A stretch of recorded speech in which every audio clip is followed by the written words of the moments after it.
this reason. You play as someone known as the Hunter, an outsider who came to Yharnam seeking this blood in hopes of being healed.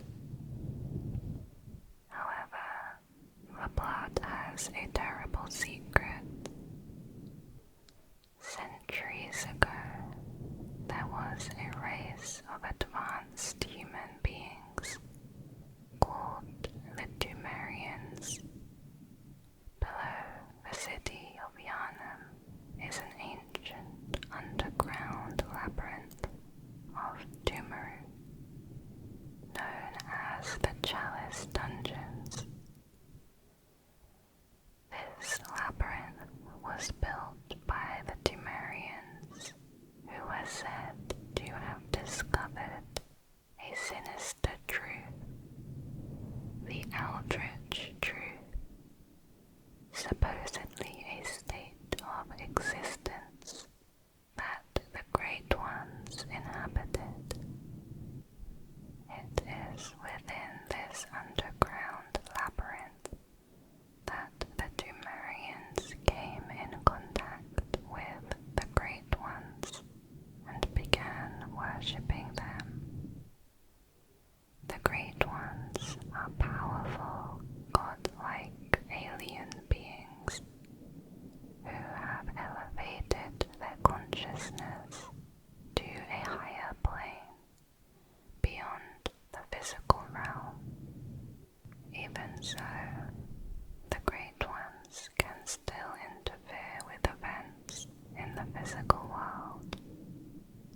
At some point, an ascension took place to the higher planes, and there are many references to some Great Ones being left behind. This suggests that before their ascension, the Great Ones existed only in the physical world.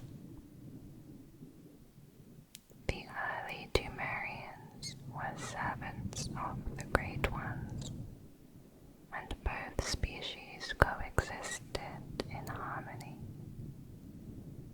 Over time, the Dumerian civilization evolved, forming a hierarchy with a monarch. The Dumerian Elder Root Chalice says the Dumerian monarch was traditionally a woman. This implies that the Dumerians did not have a royal family, and the monarch was elected, which is why they needed to choose an appropriate name. The Great Ones are unique beings, and there is no clear similarity between any two individuals, at least physically. Because of this, they cannot breed with one another. As a result, they chose to instead impregnate humans in order to reproduce. The Ring of Betrothal states, in the age of the Great Ones, wedlock was a blood contract only permitted to those slated to bear a special child. In this case, the woman who was chosen was the Dumerian Queen Yharnam. This explains why a woman was chosen to rule. Or perhaps the Great Ones chose who to bear their next child, and then the Dumerians would elect that person as their next monarch. The blood contract was the blood of the Great Ones, gifted to Queen Yharnam, which allowed her to conceive a Great One.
and spread like a disease. Soon the Dumerians were wiped out. Many years later, scholars from Byrgenwerth Academy unearthed the remnants of Dumeria deep beneath Yharnam. They discovered references to an ancient land called Loran, which had succumbed to a beastly plague. This foreshadowed the fate awaiting those who tampered with the old blood. However, the warning was ignored, and the old blood was taken from the tomb of the gods. A number of strange life forms were also found. Among them were the pearl slugs, which are remnants of the Great Ones who were left behind. This exploration was led by Master Willem, the head of Byrgenwerth Academy. Byrgenwerth was a prestigious institution located within the massive Forbidden Forest. Within the academy were some of the greatest minds. The scholars at Byrgenwerth were dedicated to advancing the evolution of humanity and achieving higher planes of thought. Everything sacred in Yharnam can be traced back to Byrgenwerth. Besides Master Willem, another key figure was his student, Lawrence. The scholars studied the Great Ones, and the more they learned, the more they desired to ascend to the level of the Great Ones. The idea that humanity could evolve beyond what was thought possible drove the scholars to commit unethical acts in attempt to reach their goal. Master Willem himself was obsessed with the truth and believed in pushing the limits of humanity. Most would eventually diverge from his teachings, but his research was critical to many. Willem led the scholars to discover many things. On one exploration, a group of students discovered a holy medium within the underground tomb. Later on, this led to the founding of the Healing Church and the establishment of blood healing. It is not clear what was found exactly, but it was related to the Great Ones. On another occasion, a strange creature washed ashore in a distant village called the Fishing Hamlet. Master Willem sent a group of his students, referred to as hunters, to investigate. On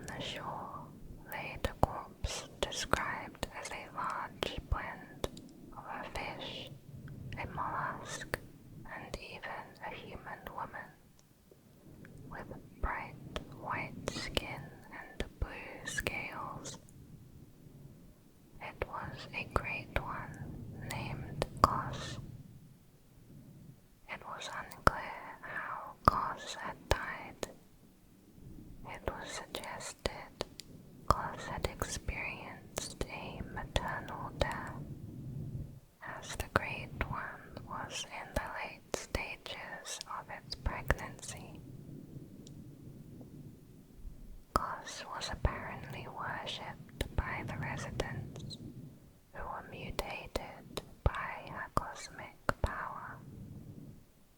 When the hunters arrived, they began experimenting on the mutated villagers in horrifying ways, and they took their eyes. The hunters also dissected the corpse of Kos, taking her eldritch blood and the umbilical cord, a very powerful artifact, killing the fetus in the process. While the body of Kos rotted on the shore, the mind of the Great One is eternal, and from the cosmic planes, Kos set a curse upon the hunters, casting them to the nightmare realm, where they would participate in a never-ending hunt, unable to escape. The taking of the people's eyes was because Master Willem had adopted a peculiar method that consisted of gaining insight through accumulating more eyes.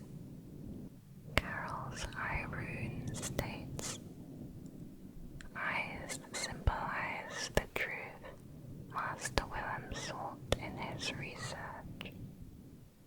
Disillusioned by the limits of human intellect, Master Willem looked to beings from higher planes for guidance and sought to line his brain with eyes in order to elevate his thoughts." Many references to their discoveries come from runesmith Carol. Carol seems to have been a member of the faculty or the student body of Byrgenwerth. She transcribed the language of the Great Ones into what we call Carol runes. Impossible for humans to comprehend the speech of the Great Ones, Carol had a talent for creating a visual representation of their words. Hunters who receive this workshop tool can etch Carol runes into their mind and attain their strength. We do not know much about Carol, although it seems Master Willem and her were close, before somehow losing contact. Willem would have been proud of Carol's runes, because they did not rely on blood. Willem did not approve the use of the old blood. Carol's Metamorphosis rune states, "The discovery of blood made their dream of evolution a reality. Metamorphosis and the excesses and deviations that followed was only the beginning." Willem believed in a different path, in attaining more insight, because humanity's eyes had yet to open. Following the experiments, conflict rose between Master Willem and his apprentice Lawrence. Master Willem and Lawrence's motives were the same. They wanted to evolve humanity and ascend into godhood. However, their methods to achieve this goal clashed. Lawrence wanted to experiment with the old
this interaction, we can tell that Lawrence was a high-ranking student, and Willem regards Lawrence highly enough to call this departure a betrayal. Lawrence attempts to reassure Willem, telling him he will always fear the old blood, but this fear will not stop him from using it. There is the sedative item which reads, "Liquid medicine concocted at Byrgenwerth calms the nerves. Those who delve into the arcane fall all too easily into madness, and thick human blood serves to calm the nerves of these inquisitive minds. Naturally, this often leads to a reliance on blood ministration. This means the students were already using human blood to calm their minds before the discoveries in the Dumerian labyrinths. Then they discovered the old blood, and Willem noticed they were consuming it and using more and more, developing an addiction. He realized what the old blood did to the Dumerian society, leading to its downfall. Master Willem believes humanity is not ready for such advancements, or not operating at a high enough plane. That could be the meaning of "our eyes are yet to open." So he attempted to instill fear of the old blood in his students, but eventually Lawrence could not ignore its powers. Lawrence left Byrgenwerth with a group of followers and went on to found the Healing Church, believing in researching and using the old blood. Those who remained faithful to the teachings of Master Willem were called the Loyalists, while those who followed Lawrence were the Radicals. Everything Lawrence would achieve was based on the knowledge he learned in Byrgenwerth, which is why Willem saw Lawrence's departure as a betrayal. The Byrgenwerth student uniform states, "The Healing Church has its roots in Byrgenwerth and naturally borrows heavily from its uniform design. The focus not on knowledge or thought, but on pure pretension, would surely bring Master Willem to despair, if only he knew." So a somewhat arrogant Lawrence went all out and put his faith in the old blood. Thought to cure any illness, the Healing Church gave it freely.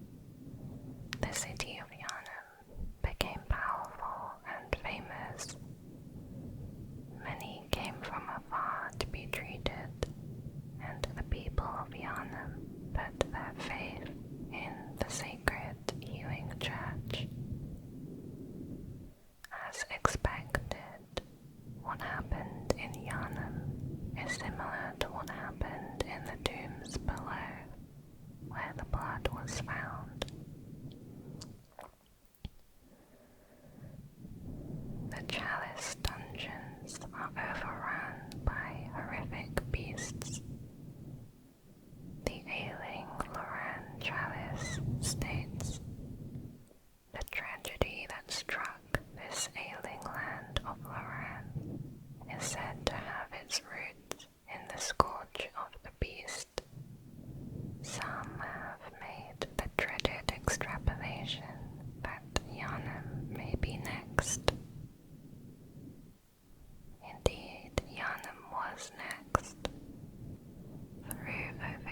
use of the healing blood, the city eventually succumbs to the scourge of the beast.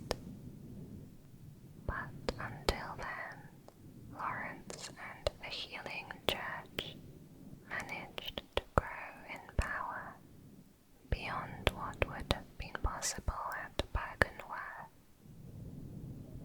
Yharnam became a city of worship and fear. He also continued exploring the labyrinth below Yharnam. The main purpose of the church, at least to the people of Yharnam, was the administration of blood healing. The city produced more blood than alcohol. However, this was a means to an end for the church. Their ultimate goal still to ascend humanity to a higher plane.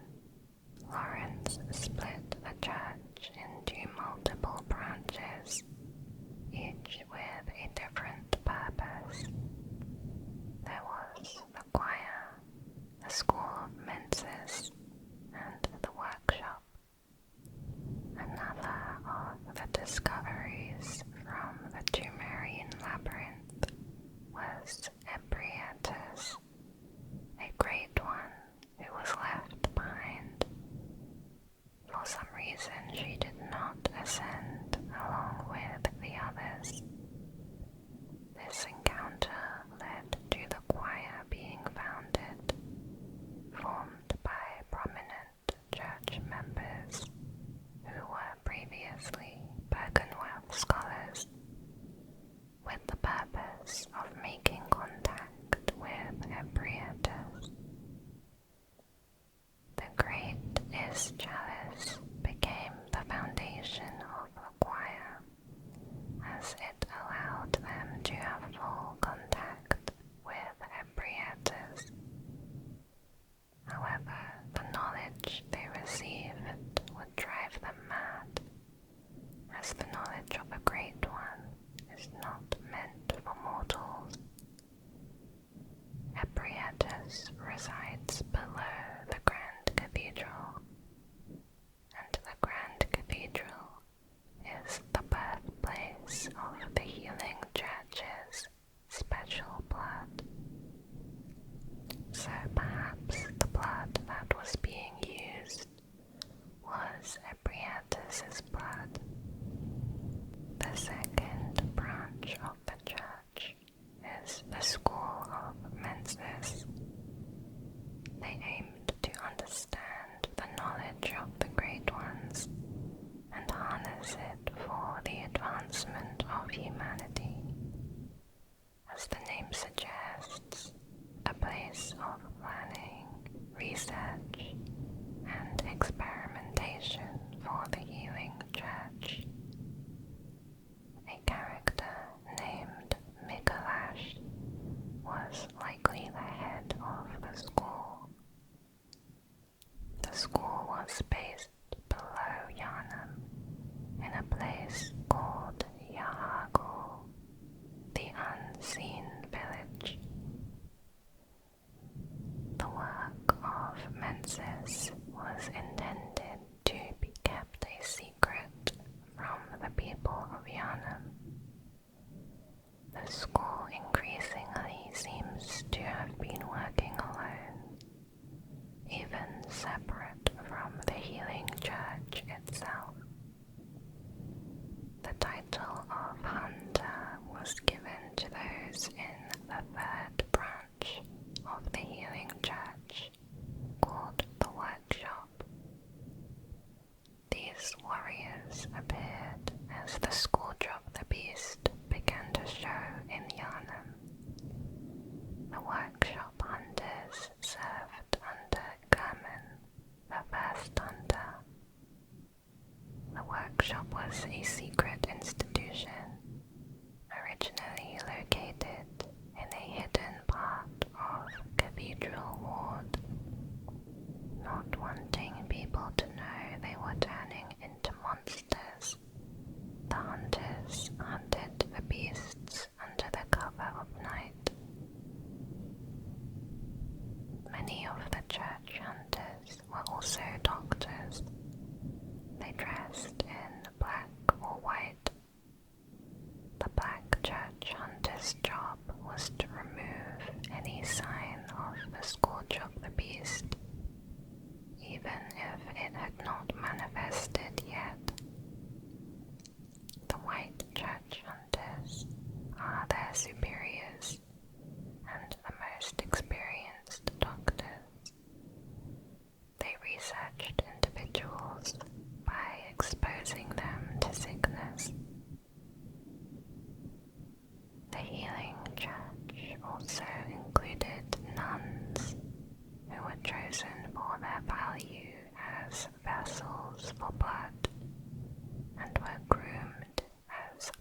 church's blood healing.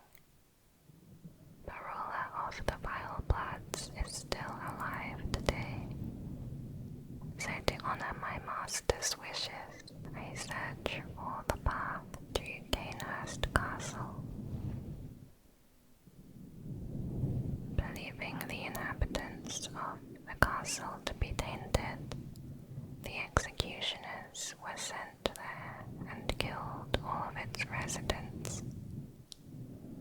Realizing that Annalise, Queen of the Vile Bloods, cannot be killed, Lucarius stood in front of the entrance to her throne room, becoming a martyr, trapping Annalise and stopping anyone from entering.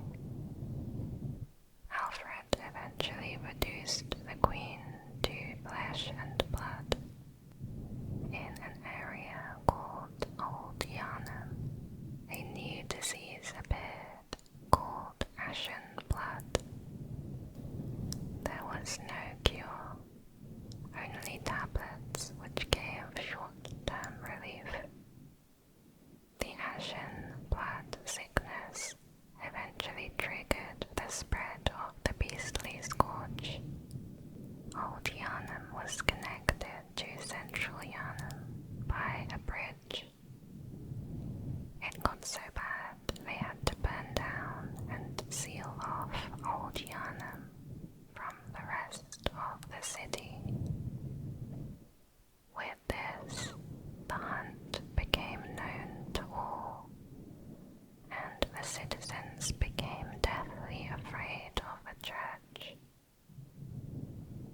A note in Central Yharnam reads, "When the hunt began, the healing church left us, blocking the great bridge to Cathedral Ward, as Old Yharnam burned to the ground that moonlit night. The church retreated, locking themselves away to come up with a new strategy for dealing with the scourge of the beasts that was spreading throughout Yharnam. Overwhelmed, the hunters could not cope with the countless hordes of beasts. When fighting a beast, they risked becoming one themselves. The workshop hunters were disbanded, and the church founded the Church Hunter Workshop in its place, appointing Ludwig, the Holy Blade, as its leader. Ludwig would become the first hunter of the church.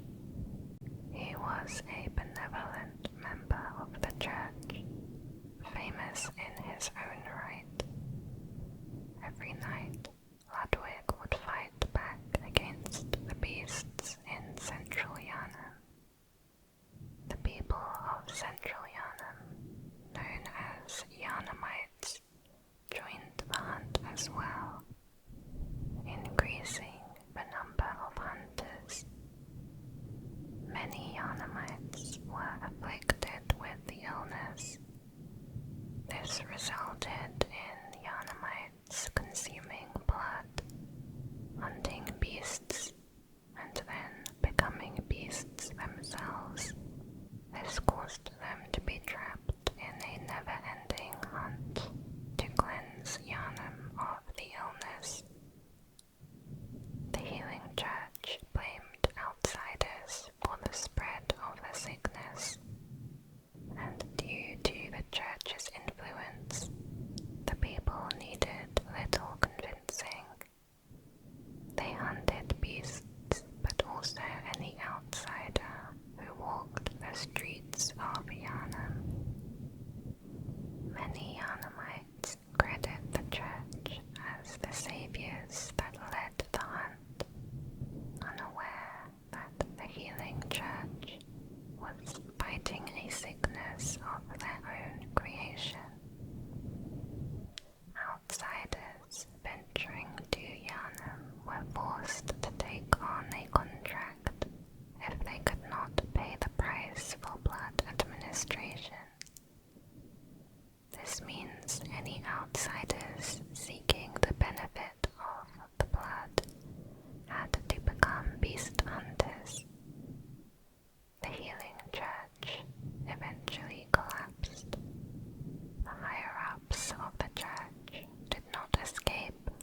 lies within it, hides the truth, the eldritch truth.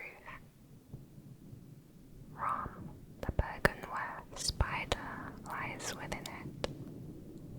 It was said that the Byrgenwerth spider hides all manner of rituals and keeps our lost master from us, a terrible shame.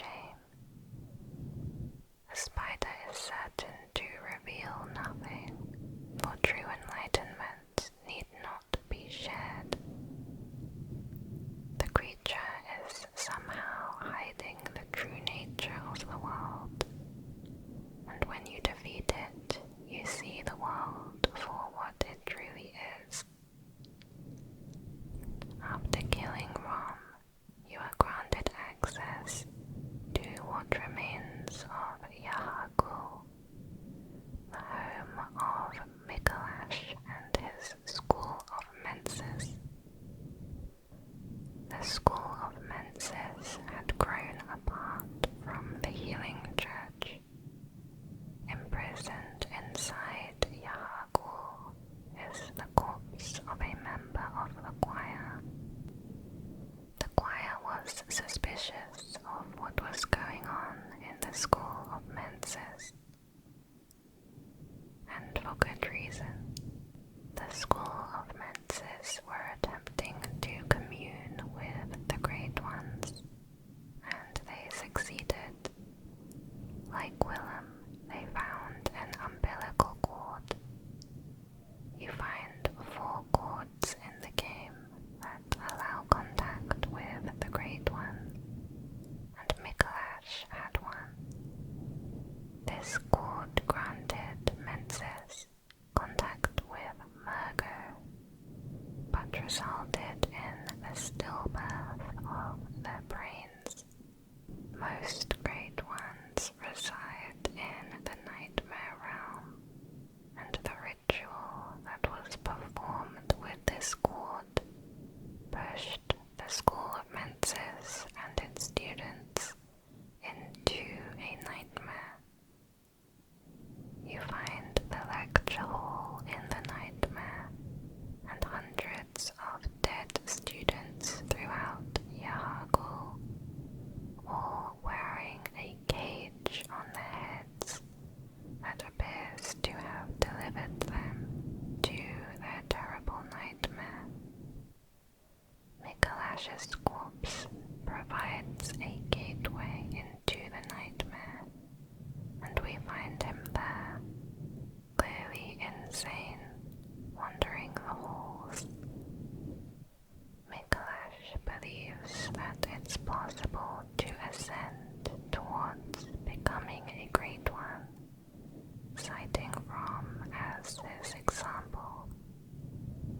However, Rom is not fully developed. Rather, she has the blood of their kin. When you defeat Rom, Queen Yharnam appears. As previously mentioned, she is a Temerian woman who seems to have suffered a childbirth gone badly wrong. She is linked to the Nightmare of Menses and to the ritual that Rom was hiding. She is looking up towards Murgo's loft, where Murgo and his wet nurse live. As we know, Queen Yharnam was in power long ago, and she was blessed with a child of the Great Ones. Her consciousness, or her spirit, was pulled into this nightmare as well. Even when you encounter Queen Yharnam's real self in the Temerian tombs, her baby Murgo screams whenever you hit her, and when you kill Queen Yharnam in the tombs, it seems she is not actually dead, but her consciousness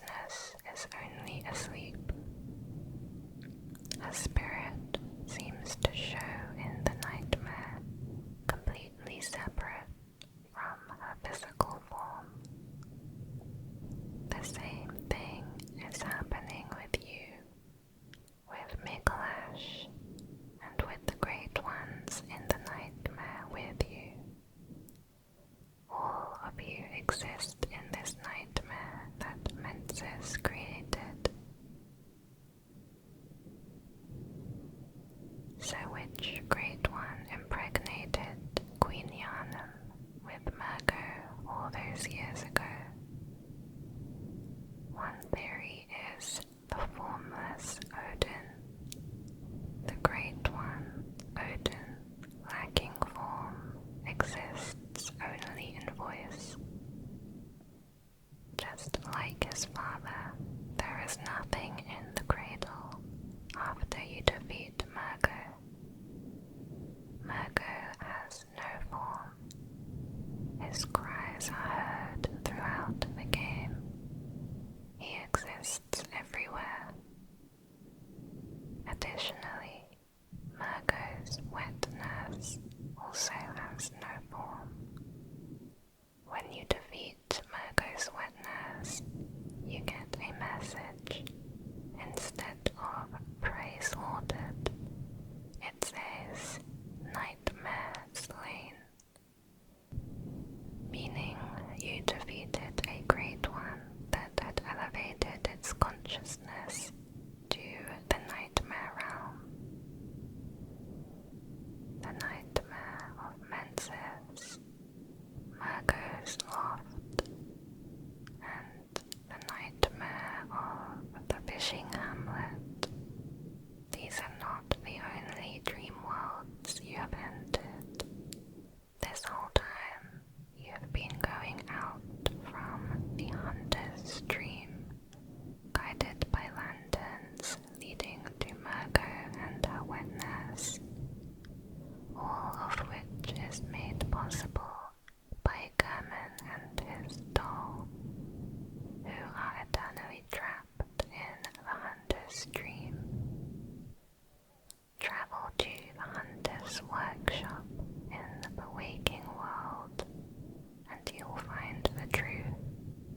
It reads, every Great One loses its child, and then yearns for a surrogate. The third umbilical cord triggered the encounter with the pale moon, which beckoned the hunters and conceived the Hunter's Dream.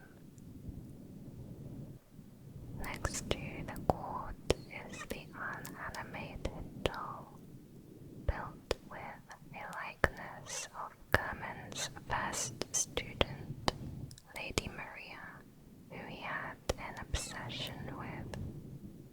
If you take a hairpin from this real doll and then give it to the doll in the dream, she will shed a single tear, which reads, created from the shining silver doll tear.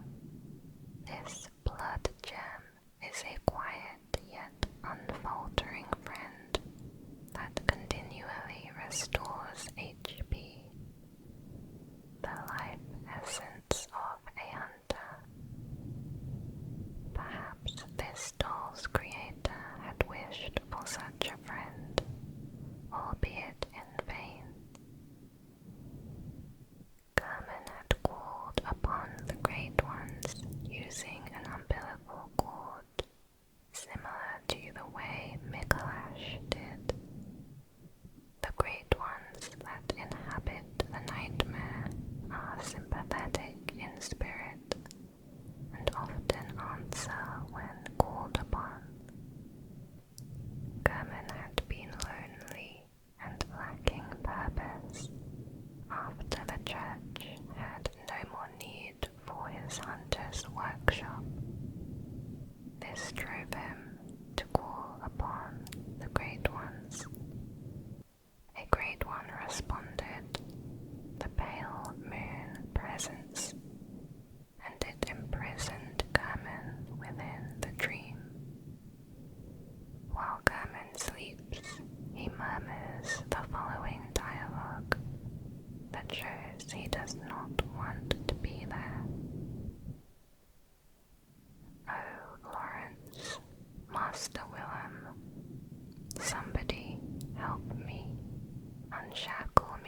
purpose of the dream. The doll tells us that countless hunters have passed through here, all of whom were sinners with a thirst for blood. So why are hunters being sent through this dream, unable to pass away, but forced to go out into the world and kill beasts? The answer becomes clearer when you kill Murgo's wet nurse. You return to the hunter's workshop to see it burning down, the dream's purpose fulfilled. So the purpose of the dream and the hunt appears to have been to slay a great one. 3 endings are possible. In the first, Kerman offers you a way out of the dream. He asks you to accept your death, and if you do, you will awaken in the waking world of Yharnam. Your consciousness will no longer be linked to the dream. The trophy for this ending reads, "You lived through the hunt and saw another day." The second option is to reject Kerman. He believes that to do so must be a decision caused by madness, and he tries to forcibly remove you from the dream. He continues to persuade you to accept your death and be freed from this dream. If you overpower Kerman, you meet with the Moon Presence, the being that created this nightmare. It embraces you, and in the cutscene, you are seen performing the same role that Kerman did, of hosting the dream. Likely as a slave to the Moon Presence, or as its surrogate child, you guide hunters throughout this dream in an effort to slay other great ones. The trophy for this ending reads, "Captivated by the Moon Presence, you pledge to watch over the hunter's dream."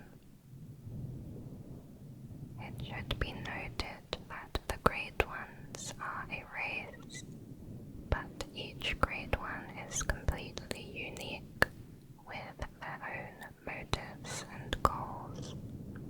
They do not necessarily work together. From the existence of the dream, it seems that the Moon Presence is hostile towards other Great Ones. A note within the lecture building gives a practical approach to defeating a Great One. Although vague, the note implies that one must consume 3/3 umbilical cords of a Great One in order to resist their power.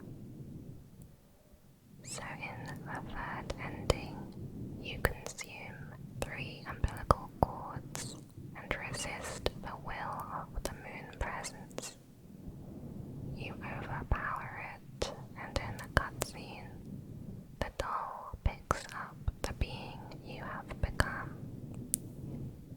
You have ascended. The trophy description